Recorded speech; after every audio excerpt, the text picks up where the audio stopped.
একটা দোয়া শিক্ষা দেই, প্রত্যেক নামাজের পর, 5 ওয়াক্ত নামাজের পর আমার নবী সাল্লাল্লাহু আলাইহি ওয়াসাল্লাম এই দোয়াটা নিয়মিত পড়তেন। আমরাও পড়ার চেষ্টা করব। আল্লাহুম্মা আইন্নি আলা যিকরিকা ওয়া শুকরিকা ওয়া হুসনি ইবাদাতিক।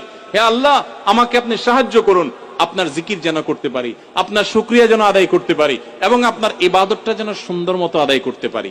এই দোয়াটা 5 ওয়াক্ত নামাজের পরে অর্থ সহকারে বুঝে পড়বেন, ইনশাআল্লাহ আপনার নামাজে আপনি মনোযোগ ধরে রাখতে পারবেন। আল্লাহ আমাদের সবাইকে তৌফিক। যখনই মানুষ নামাজে দাঁড়ায়, আল্লাহ পাক তার দিকে দৃষ্টি নিবদ্ধ করে, এবং যখন মানুষ এদিক ওদিক তাকানো শুরু করে নামাজে, আল্লাহ পাক মুখ ঘুরিয়ে নেন। হ্যাঁ, নামাজে ওই যে আমরা যে ডিজিটাল নামাজ পড়ি না এখন, ডিজিটাল মানে 4 রাকাত নামাজ 4 মিনিটে শেষ। এক রুকু করলে সেজদা পাওয়া যায় না, সেজদার তাসবিহ পড়লে আবার এদিকে দেখা যায় যে দ্বিতীয় সেজদা চলে গেছে অলরেডি ওঠার আগে। অনেক ক্ষেত্রে ইমাম সাহেবরাও খুব দ্রুত নামাজ পড়া, অনেক দ্রুত পড়া। এত দ্রুত নামাজ পড়াবেন কেন? নামাজ জামাতে পড়লে সংক্ষিপ্ত করতে বলা হয়েছে, কিন্তু এত দ্রুত তো পড়তে বলা হয় না।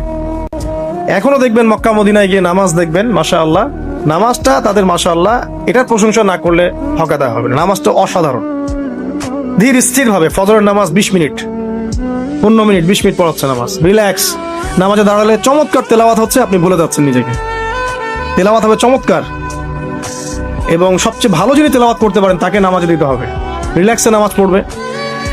ক্ষেত্র বিশেষে আপনি শর্ট করতে পারেন, কিন্তু সব সময় কেন আমরা 4 রাকাত নামাজ 3 মিনিটে শেষ করে দিব? আবার নামাজের পর দোয়াটা হবে লম্বা, অথচ নামাজটাই ছিল দোয়া, নামাজটাই কিন্তু দোয়া।